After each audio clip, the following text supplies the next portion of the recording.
I think very few of us then sit back and go, okay, there's this other person in this dynamic now with a voice and emotions. How is that impacting all of us? And what are even our emotions? And how do I handle this? And by the way, they're really triggering me. And now I've suddenly got all these emotions I didn't realize I had. Yeah. So I think that's where almost my work with parents begins. Welcome to the Motherhood Clinic, a podcast about caring for mothers after childbirth, led by clinical experience and real-life stories. If you're a new mom and ever asked yourself, is what I'm going through normal? Should I be worried? Or who should I ask for help? This podcast is for you. It's for anyone navigating those early weeks, months, or even years after having a baby. Each episode brings together voices from across the motherhood journey, from clinicians, experts, and mothers from all walks of life.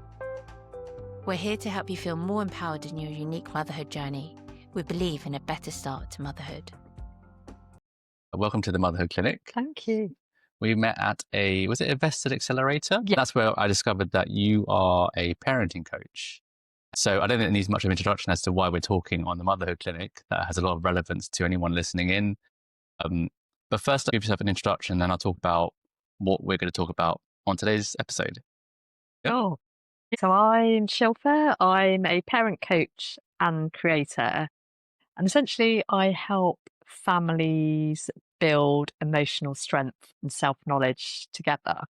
So I do that mainly through supporting parents one-to-one, but I also host a community where I run fortnightly Q&A sessions and masterclasses. But the other key thing I'm really passionate about is this concept of growing together. So I also write books aimed at primary age kids that are story and activity based. So for the parent and child to do together. Lovely. And that's really teaching kids directly about their emotions, how the mind works, the power of our thoughts and that sort of thing. Because I believe that those are the foundations that gives us all that self-knowledge, that self-trust, and that ultimately, well-being and good mental health. Great. Thank you, Shilpa. No worries. I think it's going to be, I'm excited to have this conversation. And I think this topic of, our children's emotional, psychological, mental health has been so much more at the fore in this generation, particularly because of COVID, that we're much more aware of it for ourselves. But I do feel like this parents' generation of which we are a part, we're able to give a lot more in some respects to our children, and the desire is there. So I think this will be of particular relevance, I think, for our audience. So let me try and paint a picture of what we'll talk about today. Yeah, sure. We spoke yesterday about a number of things, and we arrived at this idea of the title being Parenting on Purpose, and the idea of being more conscious and intentional about our parenting styles, which I think many of us aren't. And we'll talk about three things. So what you can expect is, number one, just looking at the situation that most parents face. And we'll talk about how most of us unconsciously go into parenting, because ironically, no one's born to be a parent. We'll talk about what we mean by that. Number two will be, what are the biggest problems that you're hearing from new parents? Where are some of the biggest stumbling blocks? I'm sure there'll be many, but what pops out for you? And then lastly, some practical solutions and frameworks that you teach in your coaching sessions that people could take away from this conversation. Yeah, Sound brilliant. good? Yeah, brilliant. Okay, so let's have a go at that. So let's dive into that first topic and just look at, I guess, what does parenting look like today? And what are some of the key things that we should be more aware of? Or what do you see out there at the moment? Yeah, so I think we were talking yesterday about actually how much, when we become parents, how much do we really understand about essentially what happens and all the changes in our lives. And I think that, we were talking about, often the journey to get pregnant can be longer or more difficult than expected. You're very focused on that. And then it's the kind of the period of waiting for the baby, so you're Mhm. kind of focused on some of the logistics. And then I think the first year and 18 months to me is a bit more of a logistics game and keeping your Yes. sanity just with the sleep deprivation. Absolutely. And then I think what happens is that as your kid suddenly like starts having a voice and a personality and your and opinions, and suddenly before you know it, you're in this family of 3 or 4, and you've got this person who's just completely turned everything upside down. Yeah. And you're like, what? Like, I thought I understood, you probably by this point got to the point where you and your partner understand each other pretty well, and you're kind Yes. of in quite a sort of steady state. And then this little person is there throwing everything up. And you're like, what's going on? Like, why are there so many emotions everywhere? Yeah. Why don't they listen to anything that I say? What do I even do with this? Yes. And I think very few of us then sit back and go, okay, there's this other person in this dynamic now with a voice and emotions. How is that impacting all of us? And what are even our emotions? And how do Yes. I handle this? And by the way, they're really triggering me. And now I've suddenly got all these emotions I didn't realize I had. Yeah. So I think that's where almost my work with parents begins. Yes. Yeah. There's I can definitely identify with that. And I'm sure everyone else can, where actually the first year or so, you're adjusting to such a significant life change. Yeah. But it's not only you, as you said, I like to make the analogy, it's the first time that you've ever worked with someone else on something so important. Because up until that point, you've been able to lead your life the way you want to. And even with a partner, you're not working on something so important. Yeah. But then, as you're saying, is that now all of a sudden there's a third party whose voice now you need to try and consider too. And how do you, that ripple effect of all those different changing entities is a very difficult thing to understand. And then the idea that you could even try and control that when you feel like things are going out of control, and then it's thinking, well, where do you begin? Yeah. So, and this is very much my journeys. During lockdown, I found myself, I had both my girls are sort of under 5 then. And I found myself drawing on my coaching more and more. Right. In terms of, okay, God, they've got all these emotions now, and they might be scared to do something, or they're worried about this. And I was kind of reaching for deep coaching skills and sort of throwing, and that was like part of my parenting. It was like drawing on a lot of what I'd learned through my coaching, and also, understanding what might be triggering their emotions and mine. And that was really the start of business. So I was like, oh God, if I'm having to even as a coach, I'm having to think about this a lot. Yeah.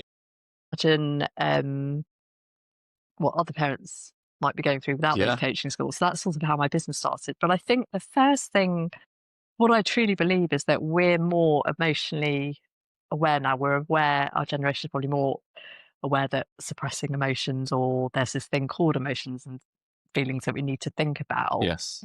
But actually, I think most people, if you actually ask them what an emotion is, they wouldn't be able to actually give you the real sort of basis of actually why they're created, what their benefit might be. It's just, emotions are those big things that are quite annoying and a bit inconvenient. Yeah. One of the things I really helped people do through my materials and my masterclass and things is really understand what emotions are and why our brain is creating them, why your kids' emotions feel so big. And then that other piece is then actually understanding what your own emotional triggers are, because it's again that piece of growing together is you've got to understand the emotions, but it's not just your child that's triggered by the classic banana being peeled the wrong way. It's actually you're getting triggered a lot perhaps by their emotions or other things that are happening. And so you've got all this flying about, and what are the tools to kind of, with that understanding, stay centered and can't bring regulate and co-regulate and calm things down more. What's the banana peeling story? I don't know that one. Oh, my daughter, it's always classic, like I peeled the banana the wrong way and my toddler had a meltdown type Oh, thing. really? Yeah, Okay. I didn't know. Yeah. I think you're so right in terms of, and I love the principle of growing together, because so much of it is you focus as the parent on, my kid's not doing this, they're not doing that, I've told them this. And you said it so well yesterday, which is they're really just a mirror of you, and everything that triggers you is more reflection on you as the parent. I remember reading a book, maybe the one parenting book that I did read, which was really true, which is you have to start with you. And it's so true that inevitably you're gonna, things that you went through, the good and the bad, that is going to impact your view on the world and how you then see your child, especially because they are a small part of you, right? And so where do we begin when it comes to looking at yourself first as the parent? Begin that Yeah, story. definitely. And can I just tell you a bit of a story around that? So Yes, please. my business actually started, I thought it was just going to be about the books. Okay. So I was like, oh, we need to teach kids like what emotions are and how to manage them and how their mind works. Yeah. And, so I started testing the books and parents were like, oh, but, I need to learn this as well. So can you, so I started creating parent guides, and then I test the books with parents and have like one-to-ones. Yeah. And the more and more sort of market research just was that I did, it was that realization that actually often parents are learning all this for the first time. I've forgotten that journey I'd been on, that learning it and applying it all to myself. Yes. And so it was that realization that actually it is about growing together and going almost, going on that journey of life together, because we're always growing and understanding ourselves better. And then we need to give our kids the tools to do the same. So your question was where do parents start? So I think a lot of the place I often start is around the emotional triggers, because that's almost like the most common pain point parents come to me with, of, yes, my kids having big emotions, but, I just, everything's annoying me, or, I'm on this roller coaster of emotions. So it's really, understanding the basis of emotions. So they're created by, the oldest part of our brain, the amygdala, or, I teach kids from a book called The Whole Brain Child. Talk about the downstairs brain and the upstairs brain, which is your prefrontal cortex. Yes. So when your oldest part of the brain is triggered, yes, you flip your lid. So it's that prefrontal cortex gets disconnected from your downstairs brain. And so with kids, emotions can feel big, because that part of their brain is still developing, and also when they're tired or hungry, it functions less well. Yeah. And so that information is helpful to us as adults, because we were saying, okay, something is happening that is triggering your downstairs brain. So I talk about the 3 E's, and I'm going to have to remember them now, but energy levels. A lot of the time when we're tired or hungry, we just haven't taken 5 minutes of our day ourselves. That is the camel that breaks back. The straw that breaks camel's back of, your child off for the third time for a packet of sweets, and you just go, and you've stayed cold. So it's energy levels, and then it's emptying baggage. So what baggage are we bringing to the situation? So if your child, is struggling with a friendship or something, and you suddenly get into, and actually what might be coming up is sort of thinking, oh, this normal part of childhood of, I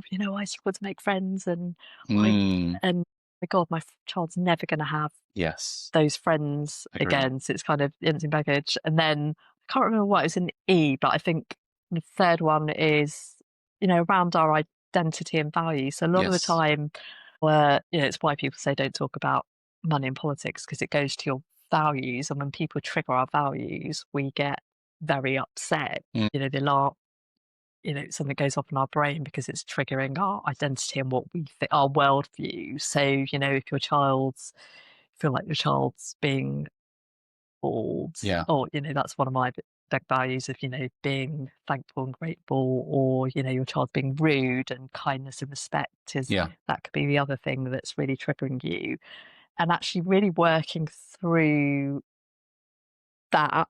The other thing is when your child has that big emotions, what's going through you? Is it, if you've got really negative views of, oh, I've done something wrong, or I'm not a very good parent, that's going to then heighten your awareness and lower your ability to deal with the situation. Yes. Whereas if you are pretty calm and you genuinely feel calm inside, which is a place I've got to now, sort of 90%, 5% of the time, actually, it's something's obviously bothering them that they haven't been able to articulate yet, or they're tired, they're hungry, I get it, or, they're upset, they lost their swim match or something. Yeah. That it is so much easier to deal with all this when you're in a genuinely centered place. Yes, absolutely. So I think, yes, that's one of the first areas I often end up starting with parents. That's great. Thank you, Shilpa. I want to come back to that because I think there's some really good nuggets of information in that. We talked about, you said energy, baggage, and then something around your values. And just hearing that coming back, it just, when you talk about it explicitly, it just makes sense. But that's probably the issue, which is we don't explicitly think about these things. Let's talk about energy, for instance. I love that saying of you can only give what you've got. And oftentimes, as a parent, you give everything you can to your kid, and then there's nothing left. And you don't have, if you're working, you've got 2 full-time jobs, you've got bills to pay, you may or may not have challenges at home, maybe you've got Parental support, there's nothing left in the tank. But the kids still need to be fed and go to bed at night time and brush their teeth. So you're just running on empty. And I remember we used to put off, going out with your mates or going for whatever you do to recharge, because you're like, well, there's no time in the day for that because the washing's still there. The bill, there's always something to be done. So you asking permission to say, oh, can I have a boys' night out, or you go off and do your thing? It's like, well, no, like there's nothing, I can't get that to you because I don't have time. But we've gotten a lot better at that. Just saying, no, this is what we need. And also talking to the kids about it. Like we would never talk to the kids about, oh yeah, dad's going for an hour with his friends or mum's doing this, because it just never occurred to us to talk about it. But it's like, it's helpful for them to see us having fun and taking time for ourselves. I talk about this now that the kids are a bit older. Obviously in that first year, again, it's just run. But I think it's an important point to raise into awareness, which is how do you give back to yourself? Right? And I think that's just a really helpful point to raise. Absolutely. And it's definitely something I've got a lot better at and reflected a lot on by meeting other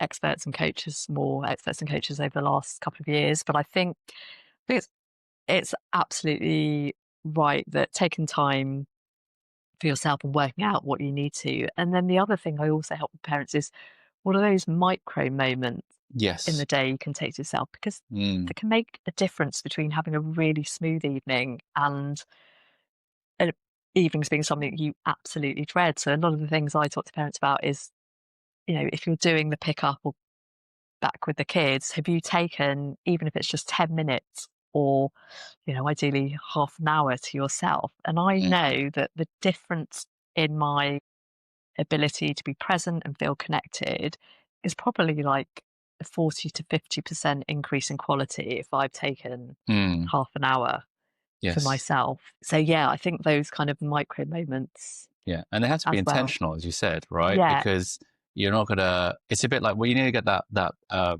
notification on your watch to stand up, right? Because you've been sitting in your ass all day.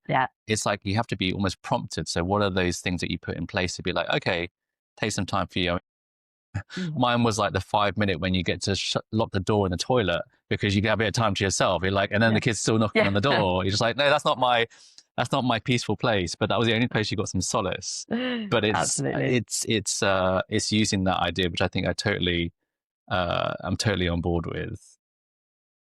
And then you talked a bit about, the baggage that we carry on. And I can definitely identify with that. We had a conversation a few episodes ago with Nancy Best, from Lady to Crunch, and she talked about postnatal fitness as a lecture. And what she talked about, her interesting insight from her spectrum of mums that she deals with, is their approach to exercise with their kids. Now, I've been fortunate that, I've just always enjoyed sports growing up. So I don't really think too much about just being active with the kids.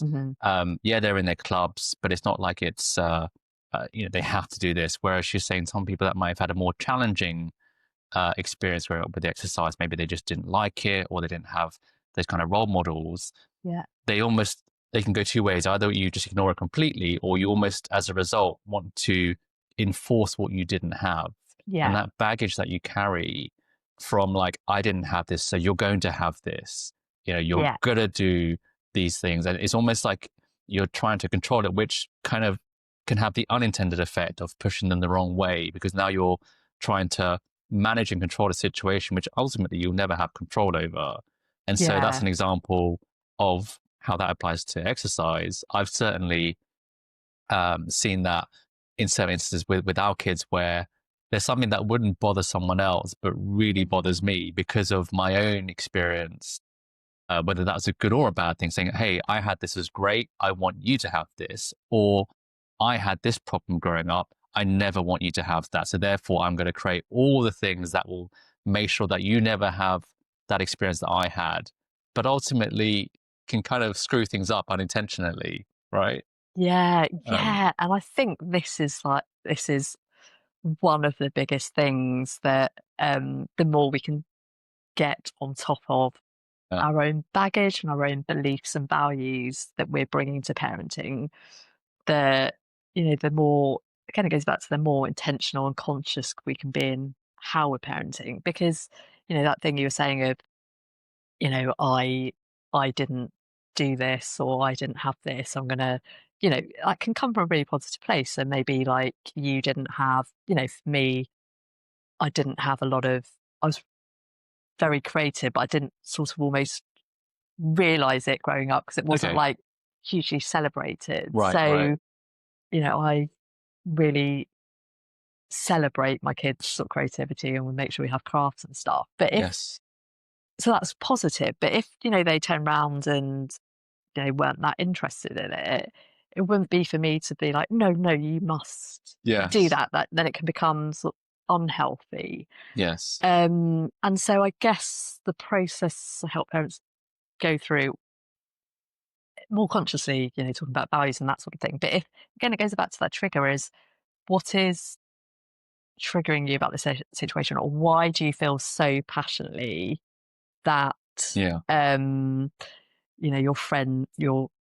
child goes on a play date every weekend? Like, what is driving that in you? And if you do that self discovery and reflection, you think, oh, actually, that was because actually I struggled making friends and I don't want that for my child, but actually, am I going about it in the right way? No, I agree. That pain or that passion that you had can be, as you're saying, it can either be a really good thing. There are some parents that had not the best childhood themselves, but as a result, they become a better parent because of what they went through.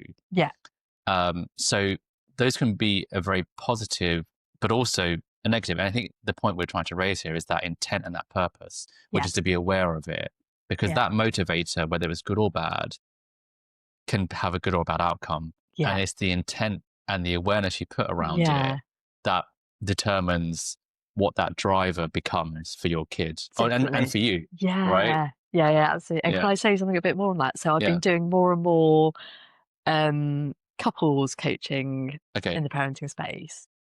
And so that you almost can maximize the alignment or the pain, because you are both, so often couples clash because either their values are clashing or their view of the right way to parent, which may have been determined by, will have probably been determined by something their parents did or didn't do, and they're trying to Yes. compensate, Yeah. suddenly comes to the fore. But if you don't have the Yes. language and awareness to think, okay, let's just sit back and talk about where this behavior might be coming from and what we're obviously trying to do something that we think is positive for the kids, but where is our viewpoint clashing? And I think what's really interesting is that there is absolutely no reason that you'd have had the opportunity to have that conversation, because you didn't know it was an issue till the Of course. thing Absolutely. arose. Yeah, so yeah. it's just really, it's just like a really interesting, just a really interesting kind of scenarios. And that's the challenge, I think, which is we might all have preconceptions about the parent that you would like to be. Yeah. And then there's the reality of the parent you become. And then obviously that is always changing, because you'll never, as you said, you will never know how you react to something until it happens. Yeah. So I had expectations before I was a parent of the kind of parent I would like to be. And I think it's good, it's healthy to have role models of how you would like to be. Yeah. But what's that famous thing from Mike Tyson? Everyone has a plan to get a punch in the face, right? And then, childhood was like, or having a baby was like the big punch in the face. Yeah. And then I think I still maintain some of those things. There are people that I look up to and role models that I want to be like. But there are certainly times when I just can't be like that. I'm like, that just goes out the window, and just like some other person comes in. But I think, again, we're coming back to this conversation of intent, not beating yourself up. Yeah. The whole, I'm sure there's a whole conversation around parent guilt. And, there's been so many times where you've shouted at the kids and you've just lost your rag because of something that's been triggered in you. And then you go to bed, I feel awful, because you look at them sleeping and they're so peaceful. That's my beautiful kid when he's, sleeping in his bed. And you're like, how could I have done that? But then that's probably not a helpful thing as well. And that level of acceptance around who you are as a person and the journey you're going on, I think is a very helpful thing to also give yourself a little bit of a break in there, and also take some learning from, okay, maybe that is your opportunity to have the conversation or to do some self-reflection and say, okay, why did I do that? And what can I try and do next time? And as opposed to just lambast yourself as to what you didn't do or what you did do, right? Completely. Yeah. And, let's not beat around the bush. Modern parenting is hard and it's challenging. It takes, juggling, raising kids, and we probably are a bit more child focused now than our parents' generation were. So that takes more time, and managing work, the households, etc. That is like, a challenge, a juggle.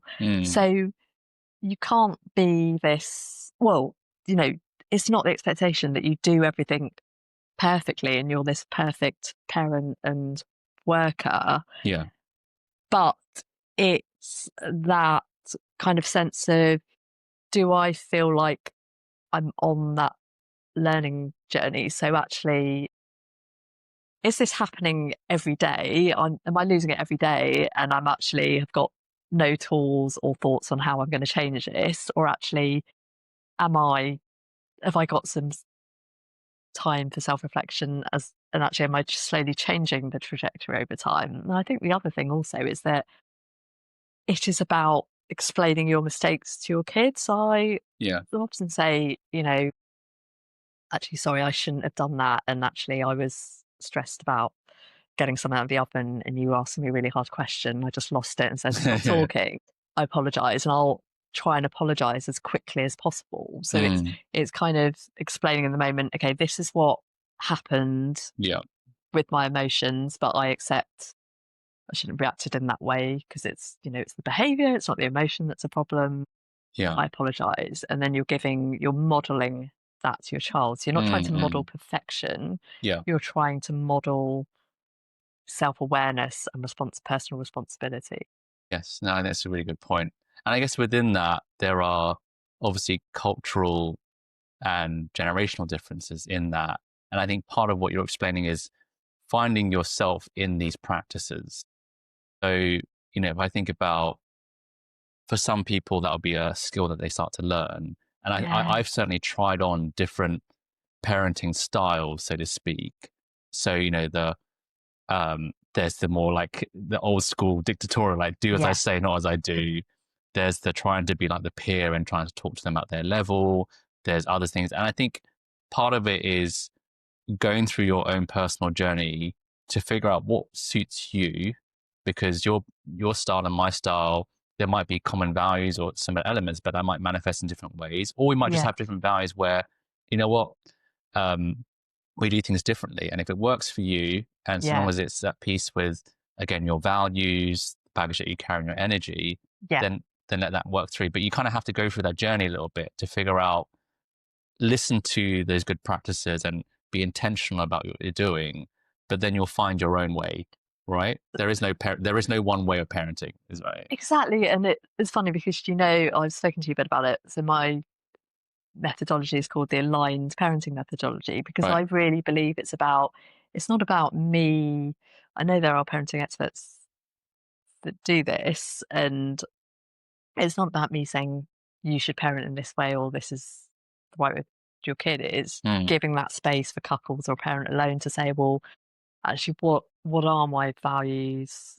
Yeah. What's my vision for this family? What would our daily rhythms look like? And what's going to make me good, and what I can see is making my child feel kind of good and generally happy and that sort of thing. So I think I completely agree. It's finding that balance for you. And the other reflection I've had on what you were saying, I'm not sure my thoughts have fully crystallized yet, but I think one of the interesting things we're going through as modern parents is it is less dictatorial than our parents' generation. So perhaps with our parents, we didn't express our emotions as much because, it was more of a kind of culture of just get on with it and why are you shouting? Just, get on, move on. Whereas we are more kind of permissive, and also I think a lot of parents kind of, we create more space to hear our child's views and let them express their emotions. But then I wonder whether there's something around, then actually there are times as a parent where, they do need to get out of the house and go to school, or they do just need to get in the car and go see their grandparents, even though they want to carry on watching TV. So one of the things, I say to my kids is, when it comes to your health, long-term happiness and safety, I am going to tell you what to do, and you don't get to argue with me. But, in these areas, I'm happy to give you control. But I think some parents and I'm trying to help with this, struggle because it's almost, then suddenly when they do go into that more authoritative place, but their kids are like, yeah, but you let me debate with you what we're having for dinner. So why do I have to listen to you? And everything becomes a debate. Whereas just sometimes, and that's where a lot of, it's not even tricks, actually just realities of like the clash of reality and your child wanting a voice in every situation. It's like, no, that's just doesn't work. And that actually creates more difficulties and challenges as modern parents that we're now having to work through.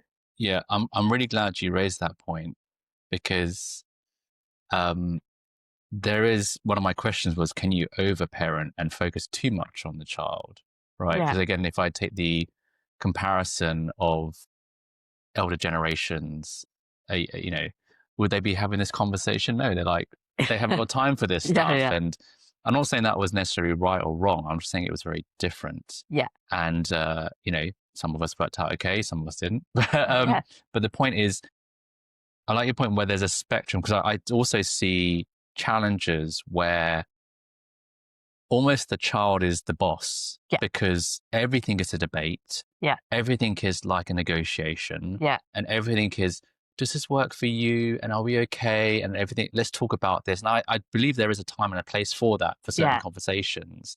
And there are other things, I think, as you rightly point out, I mean, this is maybe more my values I'm reflecting, safety, health, which is, look, my job, or this is my belief as a parent, my job is to provide that safe space and to provide that. And here, I do that by being a bit more of an authority. Because I'm older, and that's my job as a parent to provide that for you. And sometimes my belief is a child will just want to have a safe place, and that is created by someone or an environment where there is safety from those boundaries and those that construct there, which is, I'm going to show you the way, and I'm going to provide my guidance as much as I think is good, and I'm going to create that for you, and I don't have to apologize for that, and I'm not going to have a debate as to whether or not you can have 5 chocolates in a row, because that's just the rules. Exactly. Now, there's obviously a spectrum in terms of how you deliver that, but I do believe that it is important to have some pillars where, look, this is where mum and dad are setting some ground rules. And that is important, and it's okay. Not everything is a debate, because it does drive me balmy. And I've been through this where you just see so much energy and time spent on the smallest thing, where you're just like, just put your shoes on. We're not going to talk about this. This is not going to be a sit down emotional big talk for half an hour as to why you need to just put your shoes on. Exactly. But there will be other times, absolutely, we all want that desire where our kids would come to us for a conversation. So I don't want to shut that off. So part of it is, again, it comes down to intent and purpose, doing things on purpose, which is, what are those important areas where you're like, hey, mum and dad need to be the boss on this. And this is how we're going to do it in a gentle but firm way.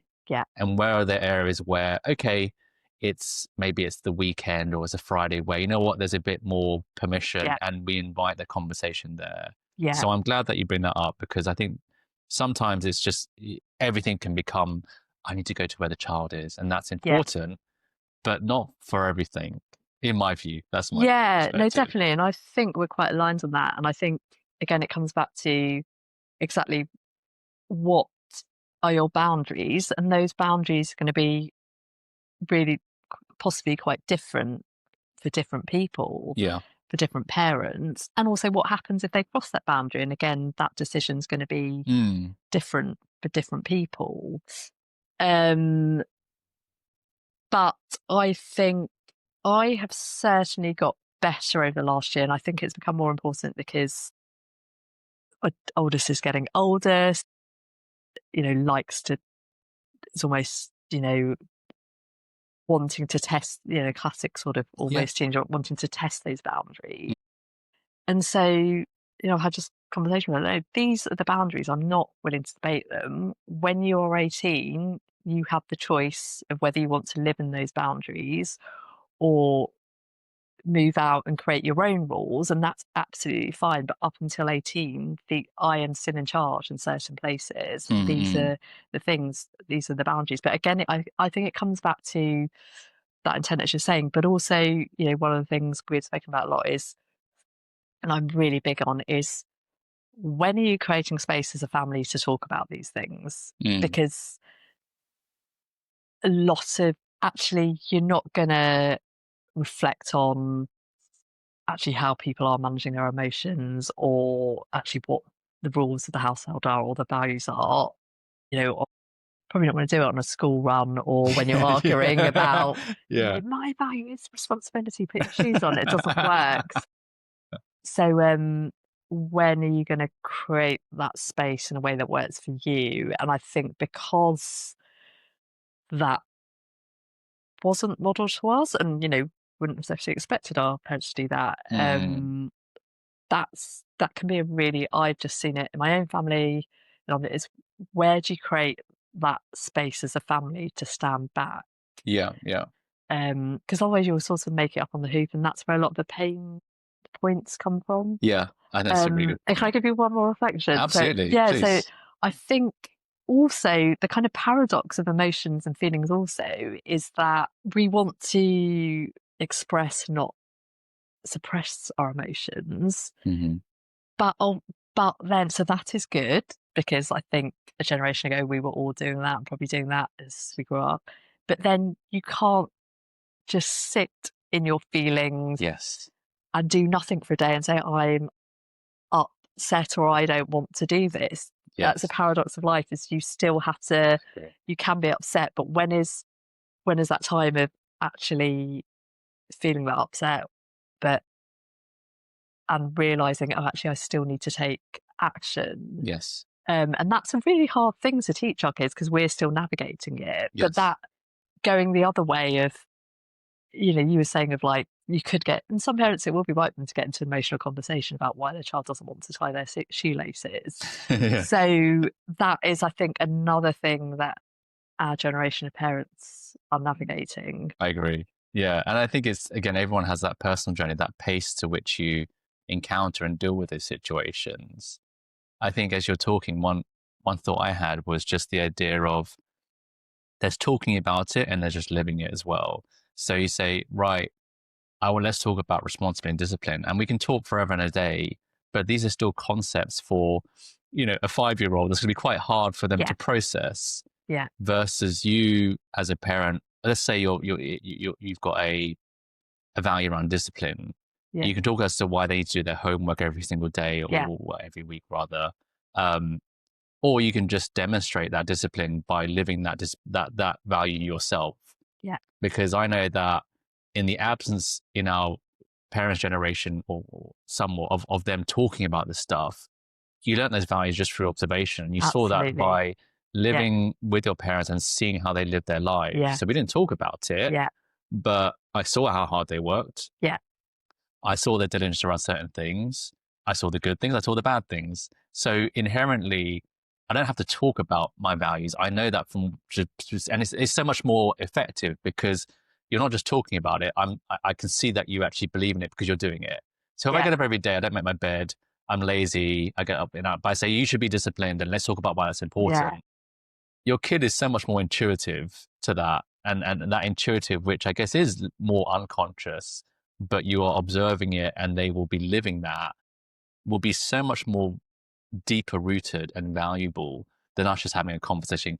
Here's why discipline's important, Johnny, right? Yeah, and I think that's been a realization for me.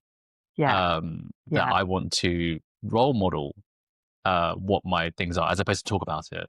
Yeah, right? Yeah, definitely. I think that's such a good point. And I think this is what why parenting is like just an amazing journey, and it's that mirror because you know in the past without kids you might maybe I'm just using an example, but maybe you didn't make your bed every day, or maybe you did used to get really angry at people or just have a short fuse and that sort of thing. Yes. And then you become a parent and you think, I don't want my child to be really short-tempered. I better do something about my temper. And it's you can't expect anything of your child that you're not willing to do for yourself.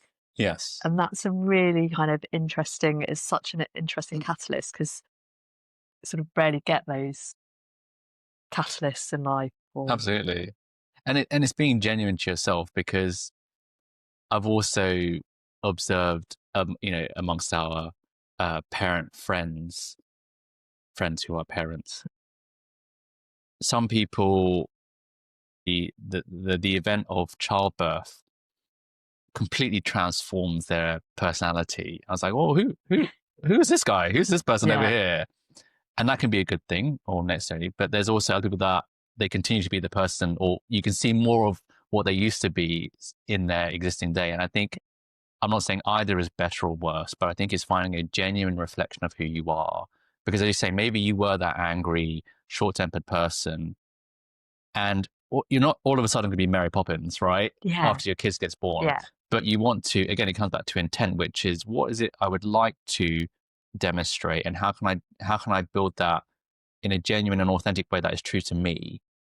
I'm not all of a sudden going to be the most peaceful, loving person ever, but I can certainly shift away from that so that I'm not exactly how that was before, but I deal with it in a different way.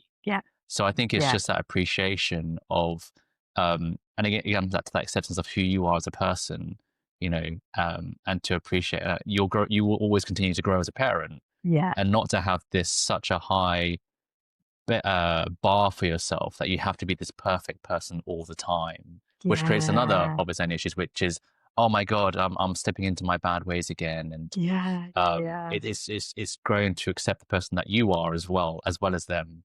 I think that's just a reflection. Definitely. And I think it's so connected to so many things we've spoken about in terms of So I completely agree. Like, I think especially when there's so many kind of constructs around what motherhood is Yes. and being a perfect, this sort of angelic being almost. Yes. Yes. And if you don't have that space, and I definitely didn't do enough of this, but when that child was first born in that first year, just having a bit of time to yourself, Yeah.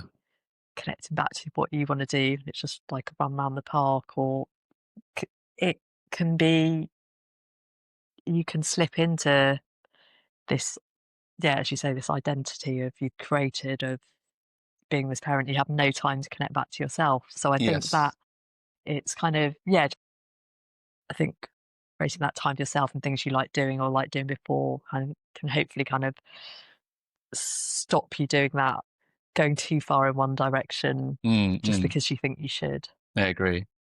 What do you do? What do you personally do to kind of create space for yourself and to come back to yourself? What do you do?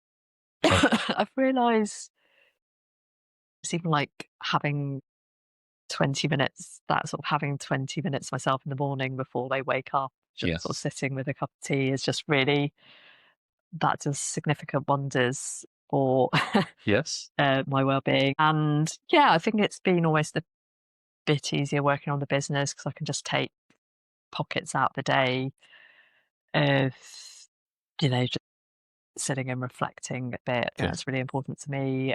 Um, and I think a big thing for me that it's just being more pockets to see my friends, and it's not necessarily, even Yes. if it's just once a month, having Yeah. that connection back. And I loved what you're saying about, telling your kids that this is important to you. Because when my kids moan, they do it less so now, but before, why are you going to see your friends? Yeah. And I'll say to them, oh, but I don't get to see my friends every day Yeah. as well as Yeah. you do. So friendship's really important Yes. to me, to everyone, because Yeah. it's really,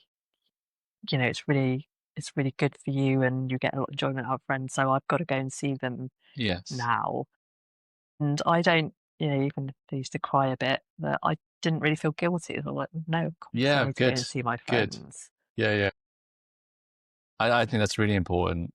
And just saying, and they see you as something other than just mum and dad, which is Yeah. you're your own person. Yeah. And that took me a long time to fully appreciate that.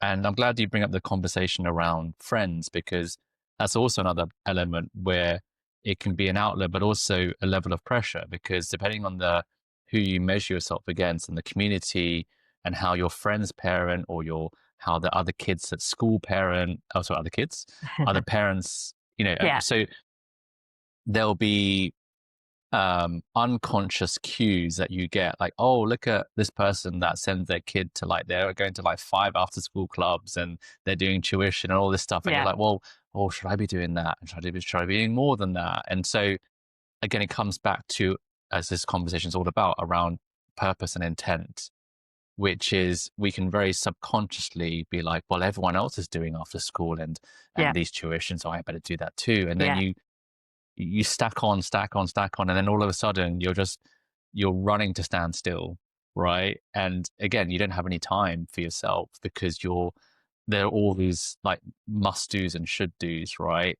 And there's like, well, where are you in that space? Yeah. And is that actually the pace that we want to live at?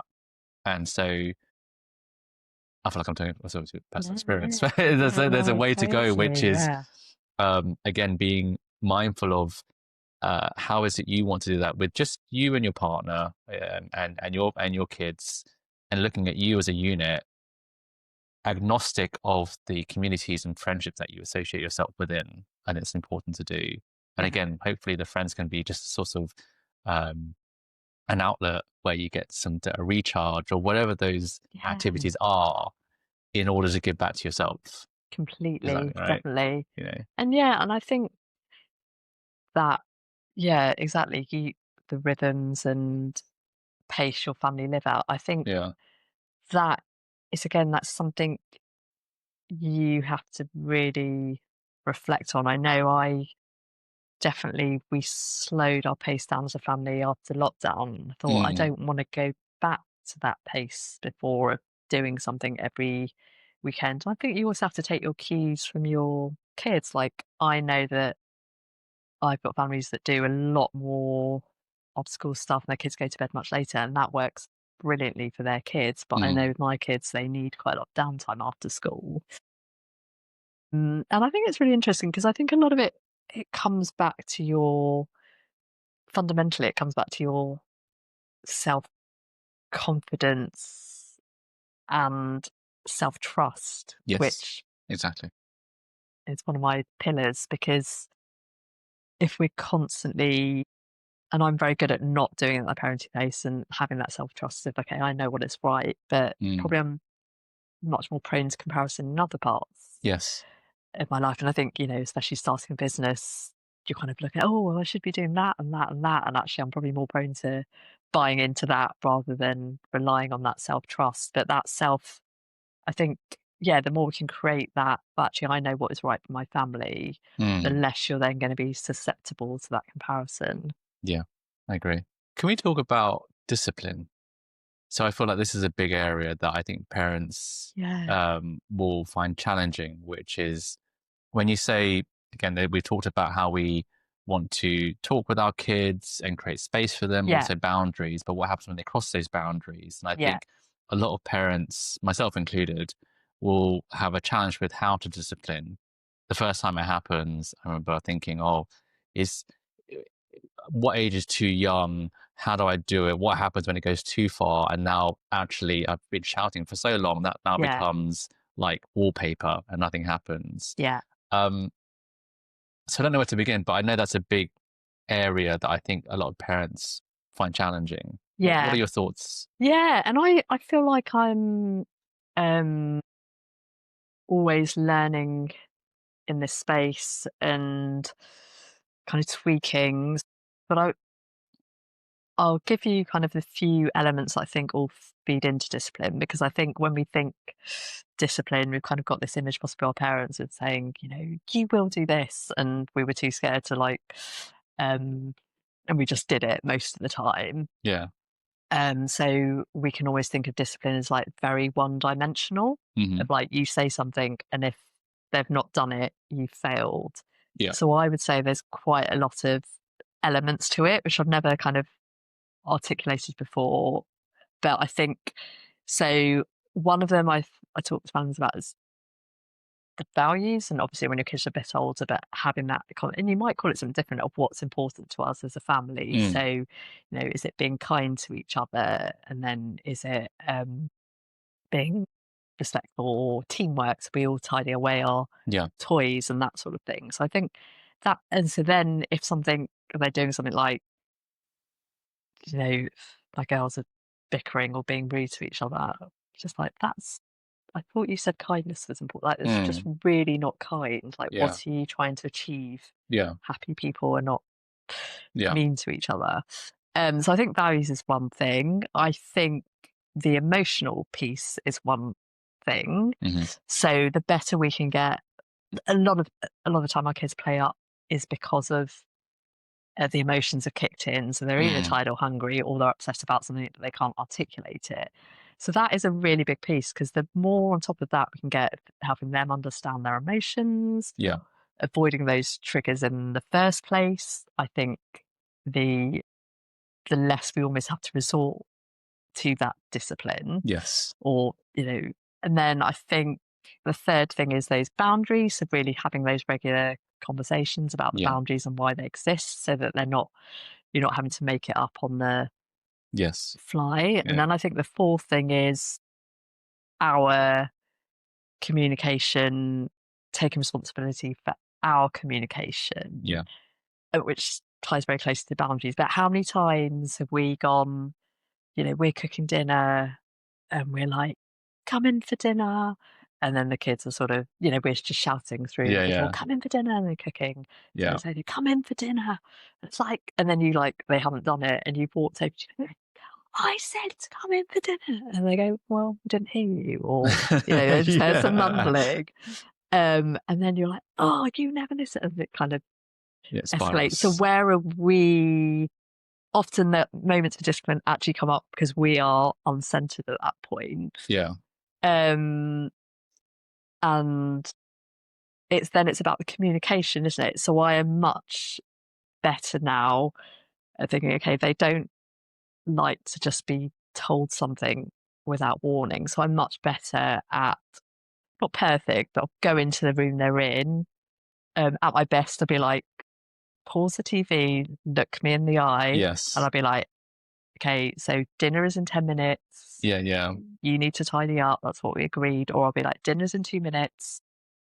I want you to come through. I don't want any debate or blah, blah, blah. Yeah. Come through. And 8 times out of 10, that works pretty well. If I do it the other way, we end up in an argument. Yeah. So where is our responsibility in that discipline? And then I think the last thing is, it's those consequences. So for me, my family, it's, it's like we do have some consequences if they really go off the rails of like pocket money or that sort of thing. But again, the more proactive you can be of these are almost, I've also been in that space where you're kind of making up consequences on the hoof and they get worse and worse. Yeah. Absolutely. So I think those are all, I think they help solve the situation. The biggest challenge I have and struggle is it always comes down to the emotions or when they're being emotional. So if I can work out why they're being over emotional and badly behaved,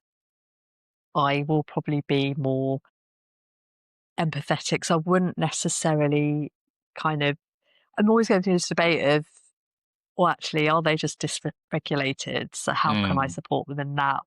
Where do you set the boundary between acknowledging they're dysregulated versus, I get they're dysregulated, but they still need to do that. And I think at my best, it will be, I will manage to calm them down.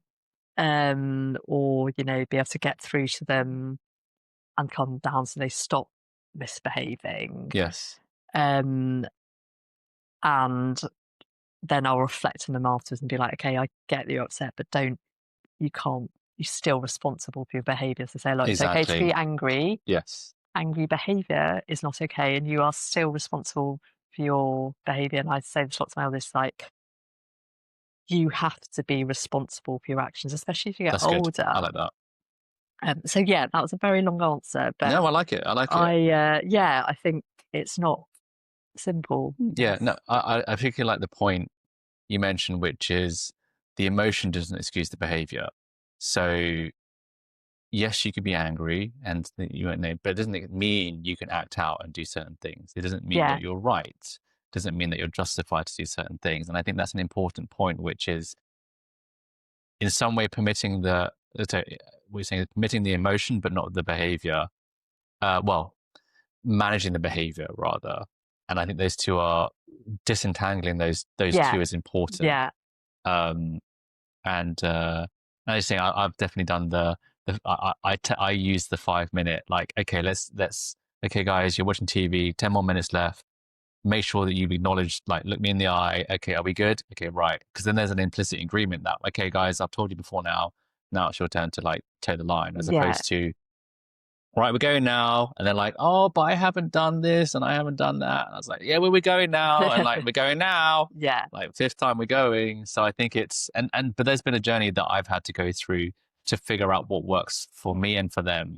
I guess there will be certain things tactics and things that you just, and that's what I like about meeting other parents, is you get to see how they parent too. So you can either pick up the good, or you can observe maybe what you wouldn't do, or maybe what you might work for you guys. So I think that exposure to different styles and different practices, I think, is really healthy. And then to also avoid that judgment, because again, their kids, their lives, their background will be their values will be completely different. So it's more observe without judgment, pick up the good and try things out for yourself.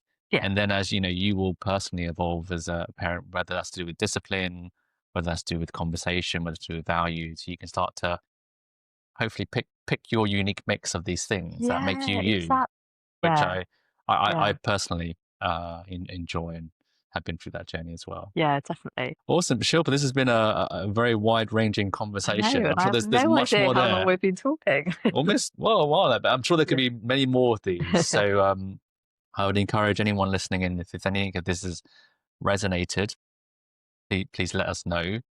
I'll give you a chance as well just to promote what you do, your sites. Where can people find you? Yeah.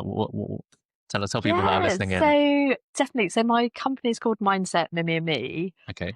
And yeah, if you have resonated with any of these themes, sort of the more my community, Mindset and Us, I have my books, which we've spoken less about, but that teach kids the concepts around emotions and why they happen, going into the neuroscience and about our thoughts through my characters, Mimi the Mermaid Scientist and the Seashore Gang. So we've got those books. Lovely. And then on the membership, and then also a lot of got a library of masterclasses on a lot of the things we've spoken about. And I also run fortnightly sessions where you can get closer support. So that's £60 a quarter. Or if people wanted to go through their own programs, wanted more one-to-one support or 2-to-1 support, I have a 3-month coaching program called Aligned,